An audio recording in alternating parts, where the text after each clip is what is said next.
I learned quite a while ago that us humans love stories. And in that spirit, I wanted to make a video about the story of a guitar. I find this to be somewhat weird, but at the same time, something that I wanted to experiment with. I think when it comes to instruments, of course, most of the value of the instrument is the quality, how good it sounds, etc., etc. But there's something behind the building of the instrument, behind the thought process of the luthier who is making it, that has a value that is not apparent when you look at the instrument, at least not easily apparent. And because this particular instrument, the one I'm going to show you in this video, has, in my opinion, a pretty cool story, I decided to make this video. Some time ago, I moved to South America, and one of the first places I visited was a local luthier, somebody who I look up to quite a bit. He's extremely talented, very much respected, Jaime Torres, at his shop in Guayaquil. He specializes in classical guitars, but the guy can build anything. And again, I think he's a bit of a national treasure in that department. But one of the things that he did when I visited him is that he gifted me some lumber that he had been storing for a long time. And one of the really cool pieces of wood that he gave me for my little project here is this.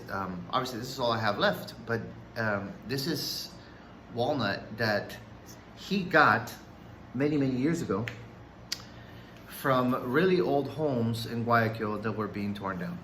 Obviously, there's always going to be construction happening in every developed country in the world, but in Guayaquil, because it's such an old city, there still remains quite a few houses that are, 100 plus years old in certain parts of the city.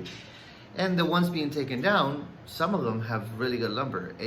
Lumber back then wasn't as valued as it is today, so you could use like a really high-end walnut or ebony for that matter, and use it for a chair, and nobody would bat an eye. Today, you would do that and be like, "What are you doing? Like, why are you using this expensive wood for such a thing?" So he gave me enough to build a couple of guitar bodies.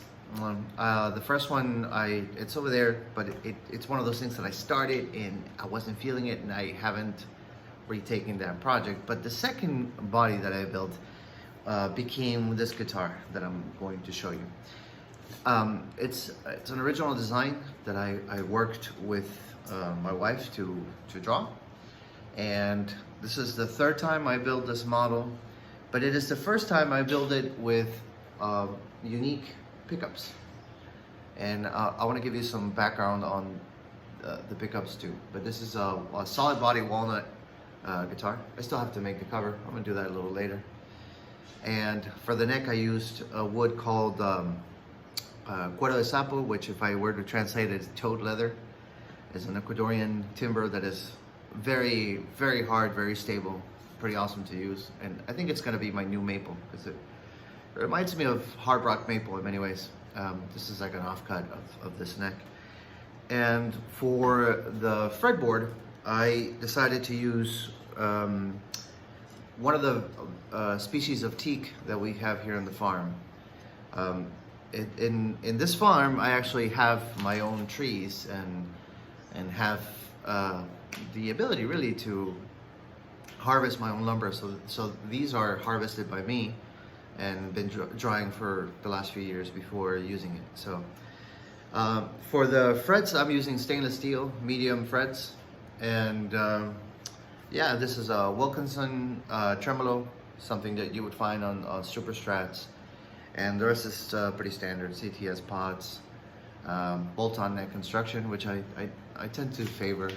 I have built guitars with other techniques, including neck through, but I always keep on going back to this because I just find it makes more sense to work on individual components and then bring them together. But that's a personal opinion, and not something that you can say it's objectively true. These are Geiger locking tuners, and yeah, oh, by the way, the strip in the middle of the guitar, this is also that um, toad leather, as they call it, that white strip you see in the middle. And it's there just for aesthetics. I wanted to kind of have some sort of theme going on here with the whites and the dark brown. So that's that. Now, when I started to build this guitar, one of the things that I really wanted to do is work in a unique design of a pickup. And the reason being is because I love single coils. This is my favorite sound. I think humbuckers are great too. Obviously, if you play heavy distortion songs, like if you play metal or like heavy rock and whatnot, single coil might not be the answer for you, but I don't. When I was doing the whole touring thing and performing and stuff, the music that we were playing was more along the pop rock side. So single coils was always the sound that I thought would fit better my music, my vocal style and whatnot. So I started to draw something on the computer, and I came up with this. This is also made from the toad leather. I find it funny name to be super funny, but and of course I made the flat work out of wood as well. In the final design, the flat work on one side is made out of walnut and the other one's made out of toad leather, just for contrast. Again, a theme I'm trying to have with the guitar. And this was my first attempt. I was off a little bit on the holes when I was drilling them, and this became now just an example of why I need to take my time when I do delicate things like that. But at any rate, I liked how this looked, but it wasn't 100% there. So I remade them, and on the actual guitar, they are made out of maple. I had a little bit of maple left, flame maple, that I brought from the US, from another guitar that I'm building, and that one day I hope to show in a video as well. And so this was from the thick top that I had, and I was able to get two pickup covers, let's call it, out of it. So there's a little bit of flame on it, not a whole lot, but I think it's just perfect because it doesn't distract from everything else. And one of the things that I really wanted to do with this guitar was to make it sound, as I was saying, like a single coil guitar, something that I can play with really lushful, clean sounds, full chords, and at the same time not have the hum. One of the pet peeves that a lot of guitar players have, and I don't consider myself a guitar player, I'm more of a bassist, but I have that too, or one of the issues that I have with single coils is how noisy they get.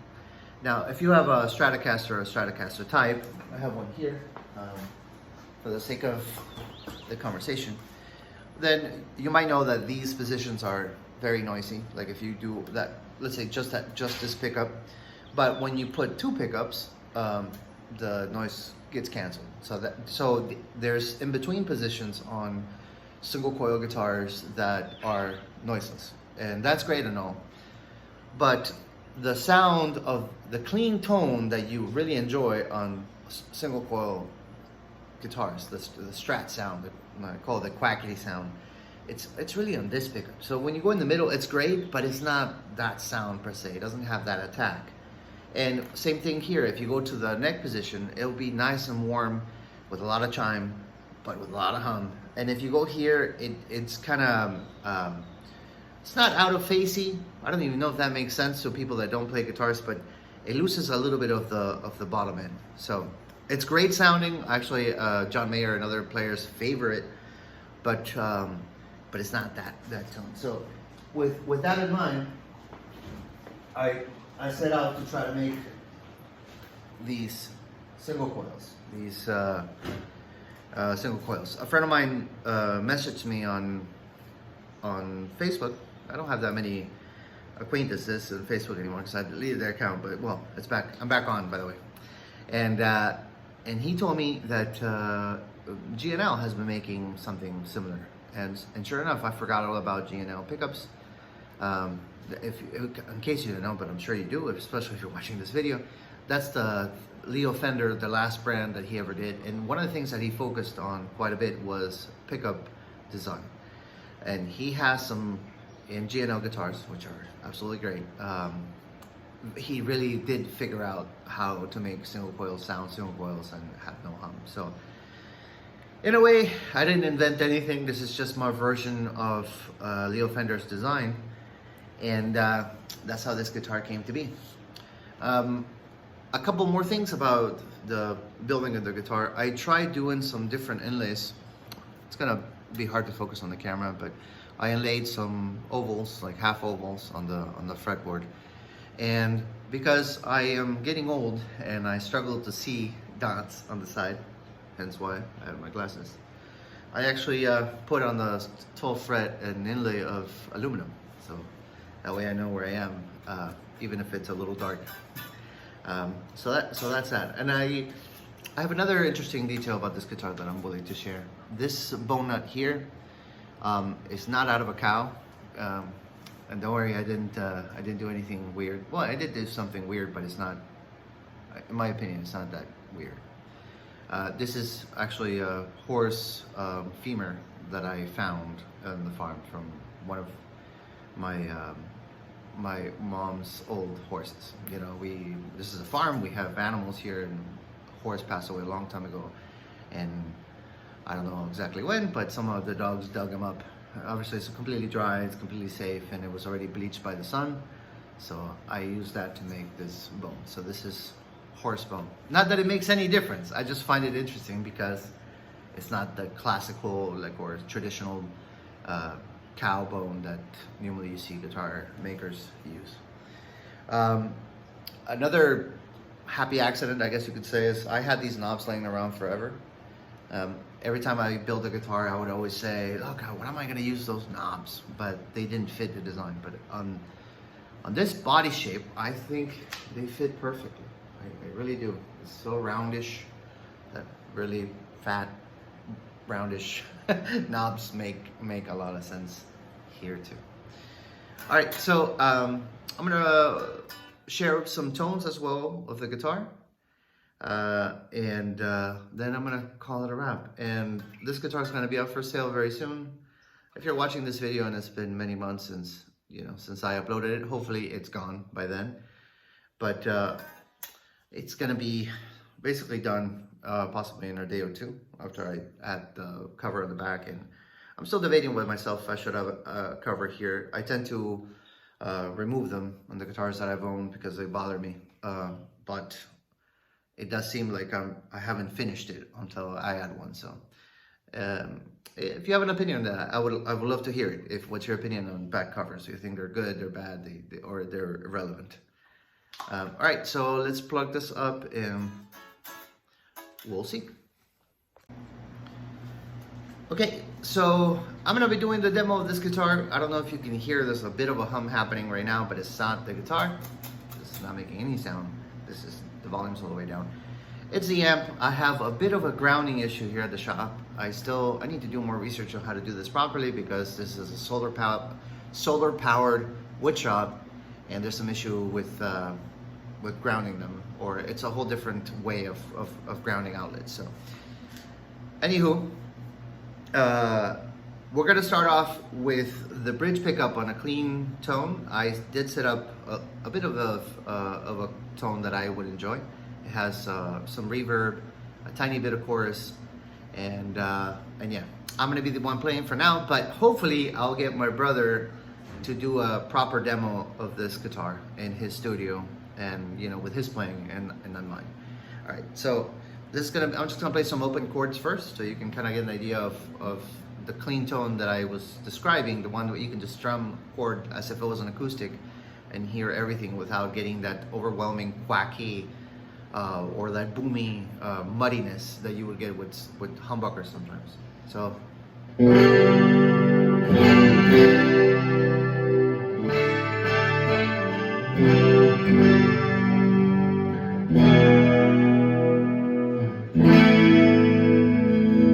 I think that sounds absolutely great. So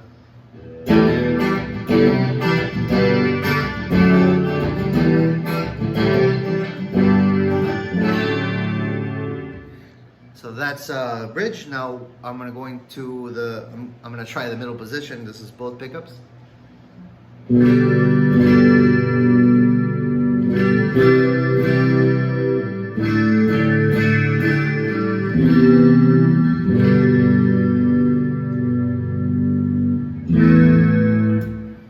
And this is the neck.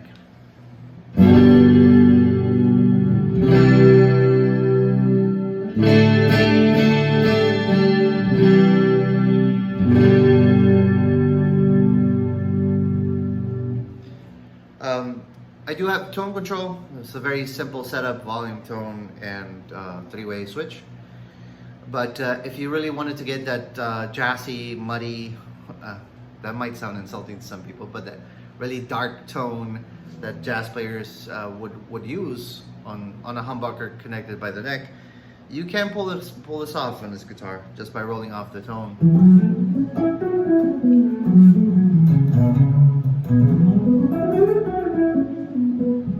I can't play jazz, so I'm just doing the runs that I play with.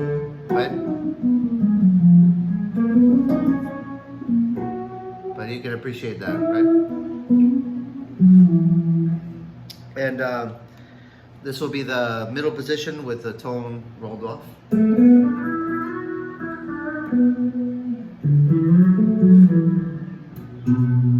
And this will be the bridge.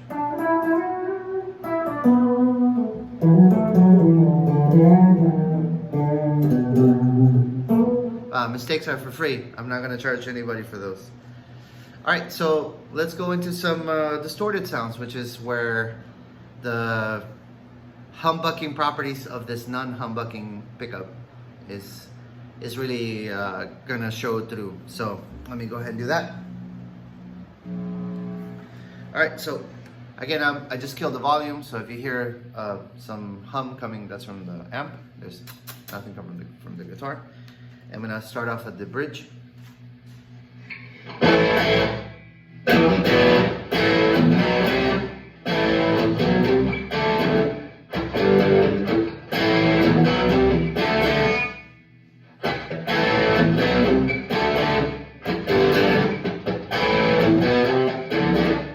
Seems like that tone is perfect for that song, right?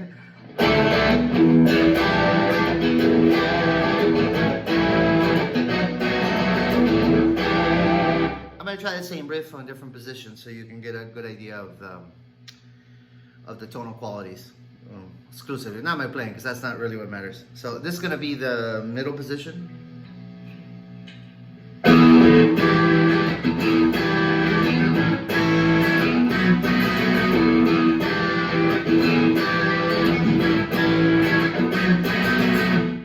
And this is gonna be the neck.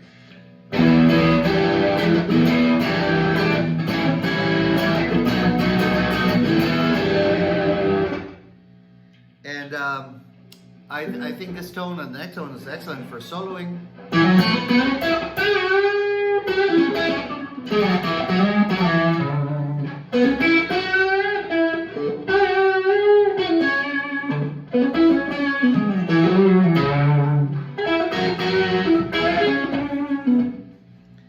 And again, just some lick playing.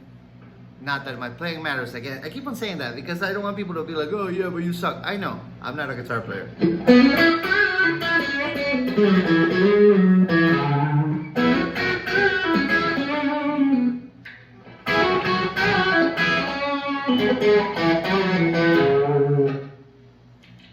So, and that's it. Those are the tones you can get. Obviously, we have the roll off.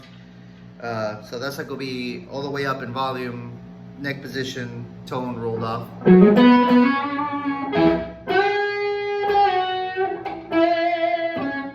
If you want to simulate something closer to a humbucker sound, that would be it. But the fact that you have basically a spectrum of that, you know, opening the tone.